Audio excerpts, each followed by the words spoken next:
Hey, what's up? We had 5 rentals out at the Texas Motor Speedway this weekend. That's a record for us. That's good that we're being found for that event. That's what we want to do, is be found for events. Unfortunately, one of those did sustain some damage to the awning, so we're gonna have to see what's up with that. And we have one of the Class C's out on a week-long vacation. A good week, except for the damage, but let's go over it. Hey, I'm Raul, and we own an RV rental business out of Fort Worth, Texas called DFW Outdoor Rentals, and this is the RV rental business vlog where I'm speaking specifically to owners that are trying to learn or trying to understand better on how to rent out their RV. If you have any questions, hit the comments up and subscribe, please. All right, let's get into it. The joys of doing our deliveries, but whenever someone adds a delivery, we do the tank dumping for them. And then we also have it as an optional add-on for those that are towing, which actually this one was towed and they paid for the tank dumpings. Again, if you're trying to get started in this business, those are some of the add-ons that you can do for a little extra income. We had 3 deliveries, so I have to dump 3 tanks. Actually, we had 4 deliveries, 3 to the racetrack, 1 to a place called Rednecks with Paychecks, which is a truck mudding event, I guess you would call it. Had 4 that had to dump, 1 that paid for it, so almost all of them had to be dumped. But yeah, we had 5 campers out at the racetrack this weekend, which, like I said, was a very good thing. We want to be found for more events, especially during the winter, because not that many people are going camping in the winter. Now, it's not winter right now, but just talking about being found for events. But one of those did get damaged. 3 of them were deliveries that I took to the racetrack. So that within itself was a challenge, trying to get 3 out there.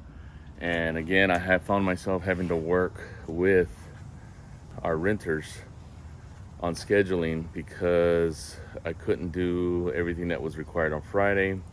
But even though I was working with them, somebody wound up switching their reservation to a Thursday, and it kind of threw things out of whack again, and he wound up having to pick up at 9 o'clock, which he was okay with. He understood.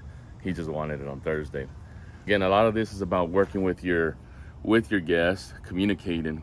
Communication is big, and even when things don't go as planned, guests really appreciate you communicating with them and letting them know what's going on, and that usually works out well. We had 1 rental this weekend.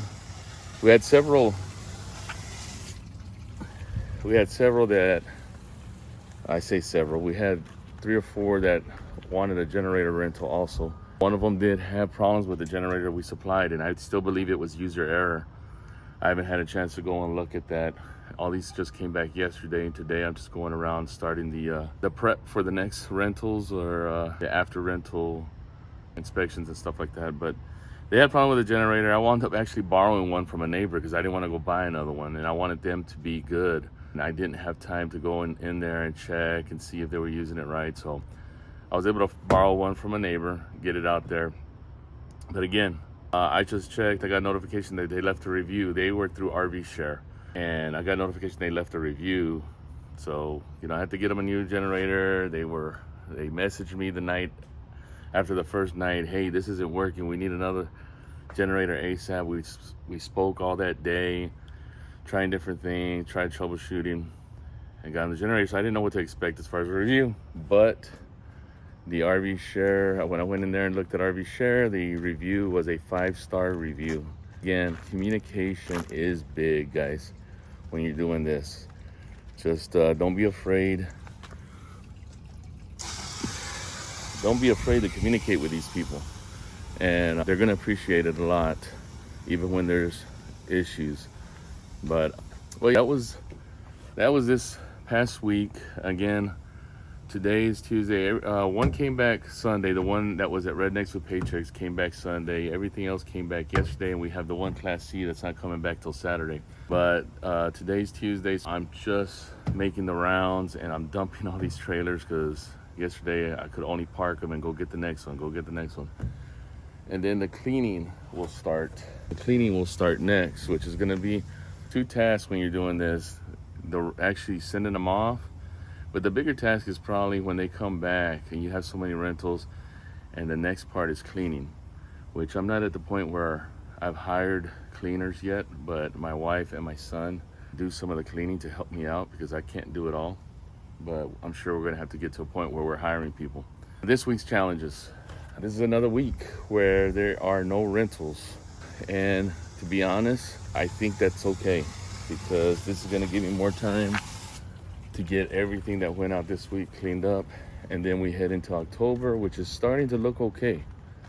I was a little bit worried, but it's starting to look okay. We started to get some bookings last week and things are starting to look okay. That's where we're at. I think the key damage, that's right. One of these deliveries that I took out there is a customer that's rented with us 4 times for that race. And unfortunately, he had the awning out and he says that someone passed by with their trailer. He had a sweet spot in the infield, spot number 1, right at turn 1, direct view of turn 1.